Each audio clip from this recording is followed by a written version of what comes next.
Moin Moin und herzlich willkommen hier bei Frisbee Gaming. In der heutigen Folge wollen wir uns damit beschäftigen, auf welche Art und Weise bekommt ihr eine Menge Crystals, gerade auch Free-to-Play-Spieler oder Low-Spender. Worauf solltet ihr euch fokussieren und wo kann es wirklich wichtig werden?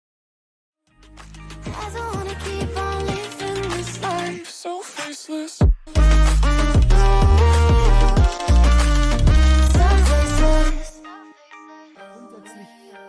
Wenn ihr den Guide, den ich euch zur Verfügung gestellt habe, mit den ersten 1,5 Millionen Crystals gemacht habt, dann wisst ihr, okay, ich konzentriere mich auf Plünderer und diese Skills. Und das geht natürlich hier auch weiter. Das heißt, in der Forschung solltet ihr gerade versuchen, Abkommen weiter hoch zu pushen, damit ihr mehr Crystals bekommt, wenn ihr die Gebäude macht.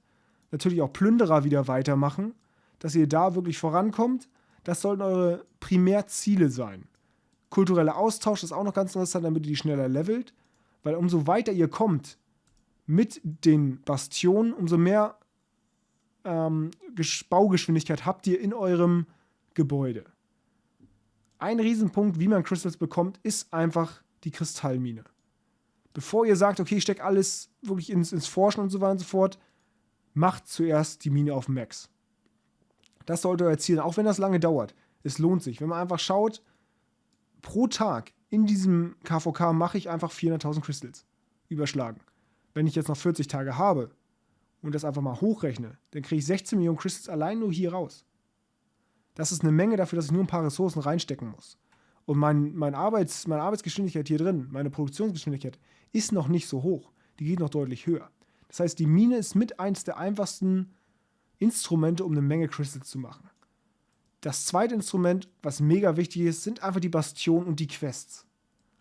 Hierbei ist es wichtig auch zu sagen, macht nicht irgendwelche Quests, auch wenn ihr sagt, ey, die sind schön günstig, aber 13.500 Crystals und auch die AEP. Ihr möchtet eigentlich die kleinen, das ist die kleinste, ich habe halt Abkommen auf, ich habe kulturellen Austausch auf 10, daher bringen die bei mir 100 XP, bei euch vielleicht 80, 85, 92, je nachdem wie hoch es ist. Aber ihr sollt versuchen, die zu rerollen, dass ihr entweder eine hohe Crystal-Anzahl habt oder eine vernünftige Anzahl hier an XP. Weil das ist für euch wichtig, um voranzukommen.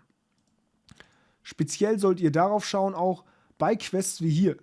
Startet 2 Angriffe im Canyon. Und da bekommen wir, gehen wir ein bisschen runter, können wir das sehen? Natürlich nicht. Das ist die KH-Flöte. Damit könnt ihr den KH beschwören. Und wir haben das ja schon in meinem Chain-Video gesehen. Pro KH kann man 40.000 bis 50.000 Crystals bekommen. Das ist eine ganze Menge. Gerade wenn man die kleinen Forschungen macht, dann ist das wirklich sehr, sehr viel. Wenn ihr jetzt sagt, okay, das mache ich täglich, da bin ich dabei. Welchen Weg gibt es noch, gerade für Free-to-Play-Spieler mit Zeit? Das muss man sagen. Ohne Zeit in diesem KVK, ohne Geld, keine Crystals. In diesem KVK kann es einfach interessant werden zu sagen, okay, ich chaine Barbaren. Worauf ist dabei zu achten? Wenn ihr es direkt am Anfang im KVK macht, werdet ihr sehr, sehr viele Schwerverletzte haben, weil die Forschung gegen Barbaren ist noch nicht so stark, das Crusader Fortress ist noch nicht eingenommen, ihr habt kein extra Damage, aber ihr könnt den Value eurer AP extrem gut nutzen, wenn ihr Barbaren Chainkilling betreibt. Das ist relativ simpel, hierfür ist am besten ein YSG geeignet, es würde natürlich auch eine Theodora gehen, auch mit dem Attack. Alternativ, wenn ihr diese Kommandanten nicht habt, ist natürlich ein Guan Yu, Esselflat, alle, die halt einen AOE-Radius haben, auch möglich. Macht es aber deutlich schwieriger. Hierbei muss man einfach sagen, dass der Value natürlich sehr, sehr gut ist in Bezug auf den einzelnen AP, aber es ist jetzt auch nicht die Welt. Also wenn ich die 3 jetzt kille, dann bekomme ich insgesamt 1300 Kristalle. Wenn ich in meine Forschung schaue, wie viel mich meine Forschung mittlerweile kosten, bin ich schon bei 162.000, das ist eine Anfangsforschung. Wenn ich hier weiter dahinter schauen würde, wo bin ich hier relativ weit, sehe ich natürlich nicht. Bei Barbaren Reports bin ich bei 300.000. Das sind natürlich 1.300 Kristalle, nicht so viel. Also ihr seht schon, man muss eine Menge Zeit investieren, um viele Crystals zu bekommen.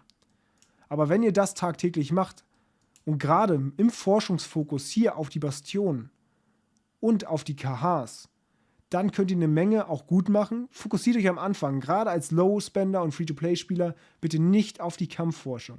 Guckt, dass ihr die Economy so weit wie möglich macht. Und dann arbeitet ihr weiter an der Kampfforschung, sobald ihr das geschafft habt. Das ist eigentlich der Trick, wie ihr es machen könnt.